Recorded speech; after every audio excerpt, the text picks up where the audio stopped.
শুভা, আজকে তোমার নিয়ে আমি এমন এক জায়গায় পালামু, ওই জায়গায় আমগরে পৃথিবীর কেউই খুঁজে পাইবো না। ঠিক আছে। ছোট একটা রুম নিমু, ওই ছোট রুমের ভিতরে আমরা দুজন খালি সারাদিন টিকটক করবো, আর ওই টিকটকের টাকা দিয়া আমরা দুজন কক্সবাজার হানিমুন করতে যাবো। পৃথিবীর কেউ এই রাস্তা খুঁজে পাইবো না, আমরা যে গভীর জঙ্গল দিয়ে যাইতাছি একমাত্র আমি আর তুমিই জানি। ঠিক আছে যান, তাড়াতাড়ি চলো। প্রিয় দর্শক শ্রোতা, আপনারা দেখতে পাচ্ছেন আমার পাশে একজন ভদ্রলোক দাঁড়িয়ে আছেন। কিছুক্ষণ আগে উনি ওনার স্ত্রীকে চিকিৎসা করানোর জন্য ঢাকায় এসেছিল, কিন্তু দুর্ভাগ্যবশত ওনার মেয়ে কয়েক ঘন্টা আগে হারিয়ে গেছে। এখন উনি ওনার মেয়েকে আর খুঁজে পাচ্ছে না। আমরা এখন জানতে চাই আসল ঘটনাটা কি ঘটেছে। বাবা, আমি গ্রাম থেকে আমার স্ত্রীর চিকিৎসা করানোর জন্য আমার স্ত্রীরে আমার মেয়েরে নিয়ে আমি ঢাকায় আসছি। এখন আসার পরে আমি ডাক্তারের সাথে কথা বলার জন্য যখন ভিতরে যাই, বাইরে এসে দেখি আমার মেয়ে নাই। আমি অনেক খোঁজাখুঁজি করছি, হসপিটালের যে বয় আছে সবাইকে জিজ্ঞেস করছি, কিন্তু কেউ আমার মেয়ের কোনো খোঁজ পায় না।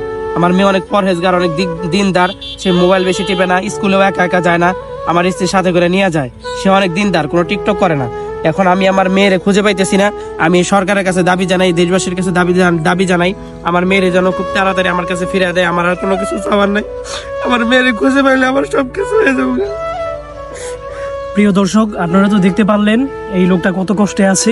আমরা আশা করব আইন শৃঙ্খলা বাহিনী খুব শীঘ্রই ওনার মেয়েকে খুঁজে বের করবে। A few moments later. Shubha, আমাদের বাড়িতে তোমার কেমন লাগছে? ভালো ভালো।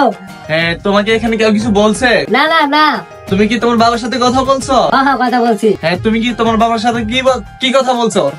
আমি আমার বাবাকে বলছি, বাবা আমি আমার জামাইকে নিয়ে আসতেছি, তুমি আমাদেরকে মেনে নিও। প্রিয় দর্শকবৃন্দ, আমরা বর্তমানে অবস্থান করছি নওগাঁ জেলায়। আমরা গোপন সূত্রে খবর পেয়েছি শুভা এবং মমিনুল এই বাড়িতেই লুকিয়ে আছে, এই বাড়িতে অবস্থান করছে ওরা দুইজন। এখন আমরা ভিতরে যেয়ে দেখবো ভিতরে কি কাজ চলতেছে, কি অবস্থা ওদের। চলেন।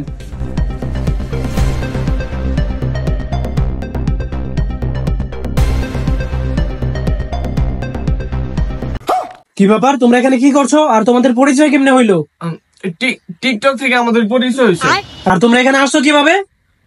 বাসে করে আসছি আমরা এখানে। এই মেয়ে, তুমি কথা বলতেছো না কেন? তুমি কেন আসছো এখানে? আমার বাসায় একা ভালো লাগে না, তাই আমি পালিয়ে আয়া বিয়ে করছি। আমার মেয়ের নিয়ে যাই, আসো। না আমি যাবো না, আমি যাবো না। দর্শক, আপনারা দেখতে পাচ্ছেন আমার তোমাকে নিয়ে যাচ্ছে। আপনারা আমাদের সঙ্গেই থাকুন।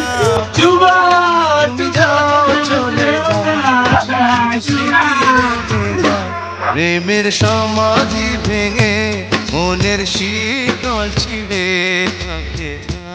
উড়ে যায়।